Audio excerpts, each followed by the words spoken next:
नमस्कार, मैं हूं अनिल सोले। आप देख रहे हैं सच और इंसाफ की आवाज़ जनमत आवाज़। जनमत आवाज़ में मुद्दे आपके अपने हम उठाते हैं, हर मुद्दों को लेकर आपके बीच में आते हैं। इस मुद्दों पर चर्चा करने के लिए हम समाज के वरिष्ठ लोग, राजनीतिक लोग जो बुनियादी स्तर पर अपना दबाव रखते हैं, जागरूकता रखते हैं, उन लोगों से हम अक्सर चर्चा करते हैं। आज का विषय के साथ में हमारे साथ में भारतीय जनता पार्टी के जिला महामंत्री मनोज माने जी है, जिनसे हम चर्चा करने वाले हैं कि इस देश में ओबीसी की जातिगत जनगणना क्यों नहीं कराना चाहती है। क्योंकि इस देश के अंदर जानवरों की गिनती होती है लेकिन पिछड़ों की गिनती नहीं होती है। अगर बुरहानपुर नगर निगम के अंदर गधे कितने, घोड़े कितने, बैल कितने, वो नगर निगम के अंदर एक रिकॉर्ड है, लेकिन पिछड़े कितने हैं, पिछड़ों की जाति कितनी है, इसका रिकॉर्ड नहीं मिलेगा। जब तक इस देश के अंदर ओबीसी की जाति की जनसंख्या सामने नहीं आएंगी तो ओबीसी को आरक्षण कितना दिया जाएगा वो क्लियर नहीं हो पाएगा। जिस प्रकार अभी संसद में बिल पास हुआ ओबीसी के मुद्दों को लेकर, ये तमाम बातें जब तक जातिगत जनगणना नहीं होती है तब तक कोई भी समस्या का समाधान नहीं होती है। 1931 में जातिगत जनगणना हुई थी, उसके बाद कोई भी सरकार ओबीसी की जातिगत जनगणना नहीं कराना चाहती अगर, और ना ही आंकड़े दर्शाना चाहती है। आखिर कारण क्या है, मैं इनसे जानना चाहूँगा। देखिए, ओबीसी या किसी भी जातिगत आधार पर जनगणना होनी चाहिए, मेरा भी मानना है और मेरी पार्टी का भी मानना है।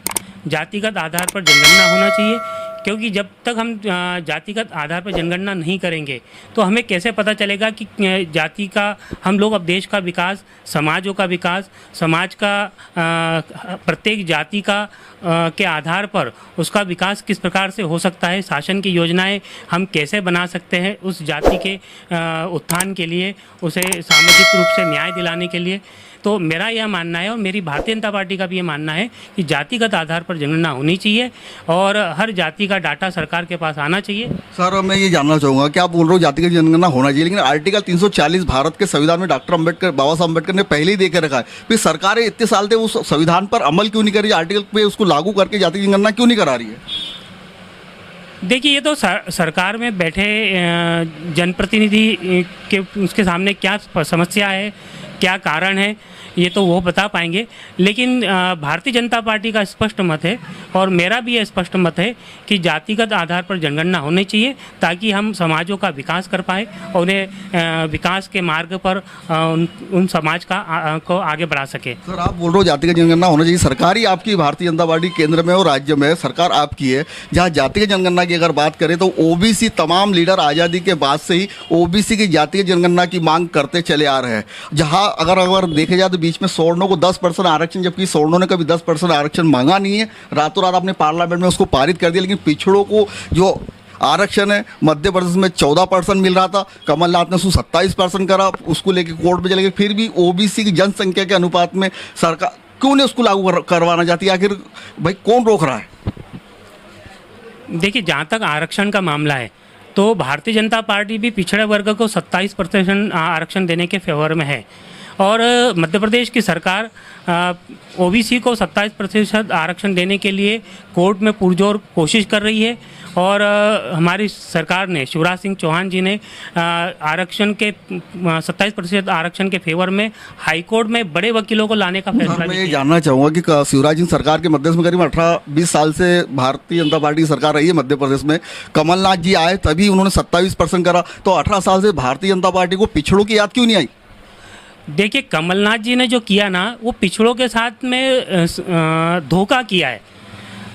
पिछड़ों को आरक्षण देने का काम नहीं किया उन्होंने। यदि उनकी मंशा साफ होती, पिछड़ों के प्रति उनको सहानुभूति होती, तो वो अध्यादेश के साथ ही तुरंत उसके ऊपर कानून बनाते।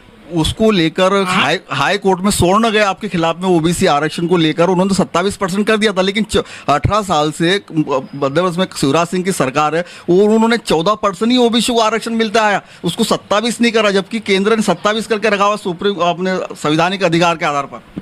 देखिए, कमलनाथ जी ने 8 मार्च को जो अध्यादेश लाया था और अध्यादेश लाने के बाद कमलनाथ सरकार को ये मालूम था कि इस अध्यादेश के खिलाफ लोग कोर्ट में जाएंगे और कोर्ट में जाने के बाद में इसके ऊपर स्टे लग सकता है।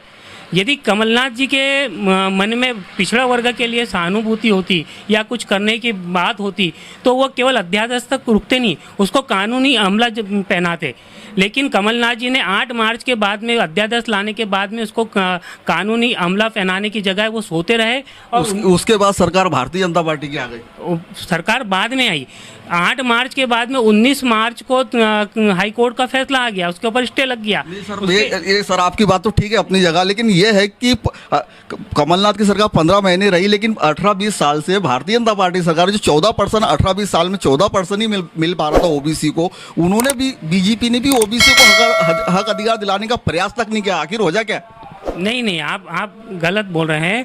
भारतीय जनता पार्टी पिछड़े वर्ग को 27% आरक्षण देने के फेवर में है। मध्य प्रदेश में 14 दे रही थी सर, 14 दे रही थी, लेकिन कमलनाथ ने जो 14% से 27% किया वो उसको भी उन्होंने केवल नाटक किया, नौटंकी की, अमली जामा पहनाने का प्रयास नहीं। लेकिन ये तो 15 महीने के लिए, लेकिन 18 साल से तो आप हो।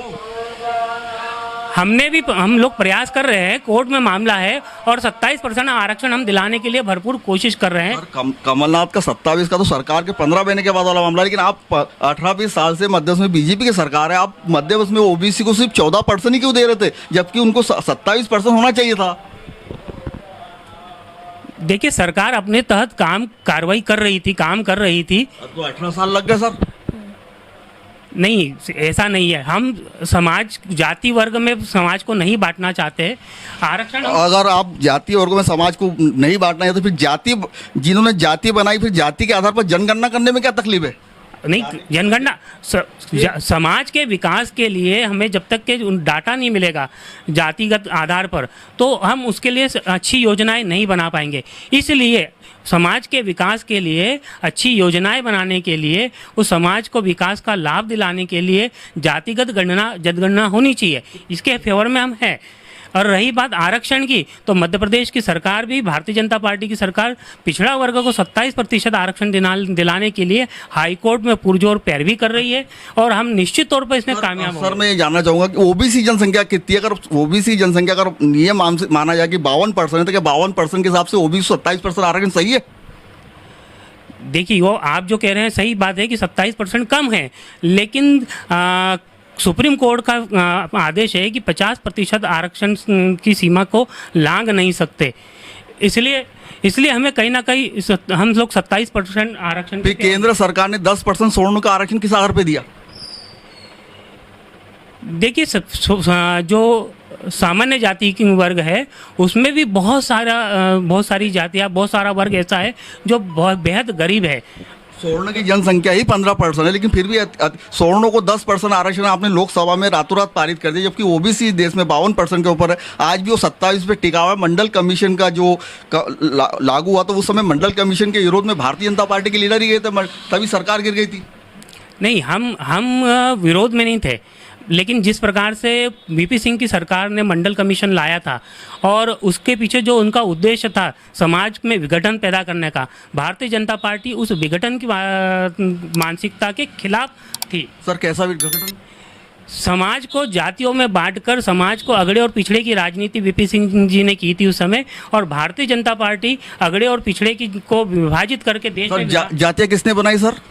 जातियाँ तो ये भारत में पहले से नहीं। जातियाँ मुस्लिम ने, एक मिनट, ओबीसी का आरक्षण है, SC ST है, ओबीसी, तमाम लोगों के आरक्षण का विरोध कभी मुस्लिम नहीं करता, क्रिश्चियन नहीं करता, सिख नहीं करता, आखिर देश का स्वर्ण करता है। तो फिर तो क्या स्वर्ण SC ST OBC के लोगों को अपना हिंदुत्व नहीं मानता क्या? फिर उनके आरक्षण का अधिकारों का विरोध क्यों करता है? देखिए, आप जो बोल रहे हैं कि स्वर्ण विरोध करता है, यदि स्वर्ण विरोध किया होता तो देश में आरक्षण लागू नहीं होता।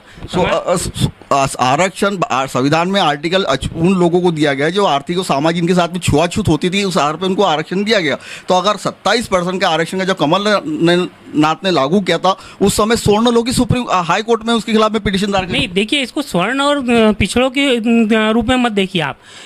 जो भी कानून बनता है, किसी को ये संवैधानिक अधिकार है कि उस कानून से या उस अध्यादेश से यदि हम सहमत नहीं हैं तो हम कोर्ट में जा सकते हैं।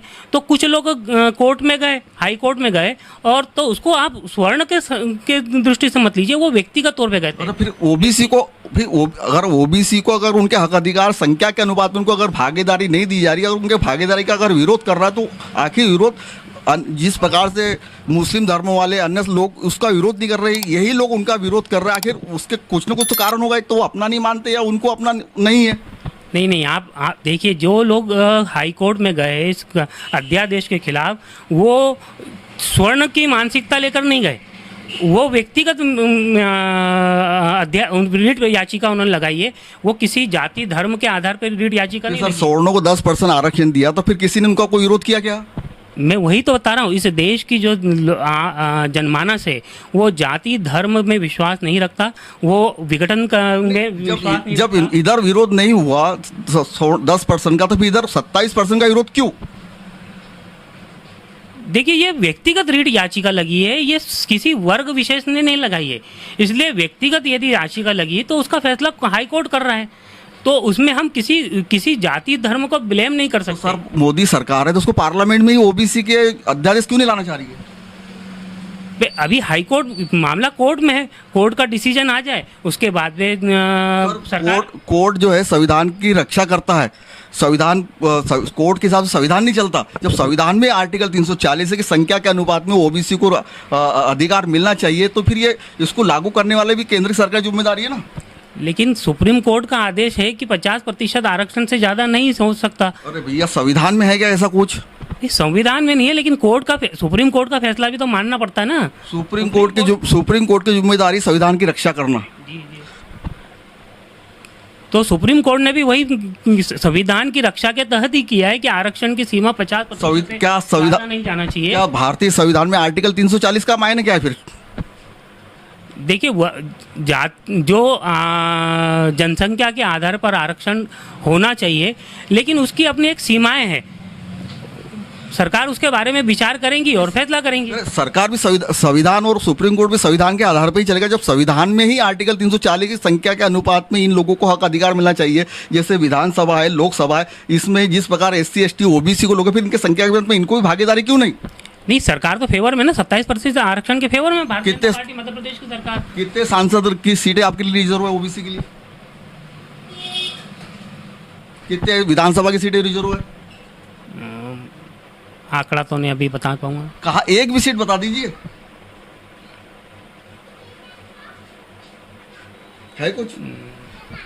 यहाँ थे हमारे साथ में मनोज माने जी, इनको ओबीसी जाति जनगणना के बारे में, आर्टिकल 340 के बारे में मैंने जानकारी ली गई, क्योंकि अगर ओबीसी जाति जनगणना अगर हो जाती है तो मध्य प्रदेश के अंदर विधानसभा की 77 सीटें लगभग ओबीसी को रिजर्व मिलेगी, लोकसभा की भी सीटें लगभग ओबीसी, क्योंकि जिसकी जितनी संख्या भारी, माननीय कांशीराम साहब कहा करते थे, जिसकी संख्या भारी उतनी उसकी भागीदारी। अगर ओबीसी जनगणना अगर हो जाती है तो देश की संपत्ति, सत्ता, शासन, प्रशासन, व्यवस्थापिका तमाम हिस्सों में ओबीसी की बराबर भागीदारी आएगी। अगर ओबीसी देश में 52% तो 52% पे 52 रोटी के हिसाब से उनको 52 भागीदारी मिलना चाहिए। लेकिन इस देश के अंदर जो मनुवादी सरकारें आज तक देश में चली आई है, वो ओबीसी की जनगणना नहीं कराना चाहती, क्योंकि इस देश में ओबीसी जनगणना अगर हो जाएगी तो देश में विद्रोह हो जाएगा, क्योंकि देश के शासन, सत्ता और प्रशासन में ओबीसी को हक अधिकार ही नहीं मिला। अगर ओबीसी को अगर हक अधिकार अगर मिलता है तो इस देश के अंदर लोकतंत्र की स्थापना होगी, क्योंकि इस देश के अंदर लोकतंत्र नहीं, कुछ लोग मुट्ठी भर इस देश में राज कर रहे हैं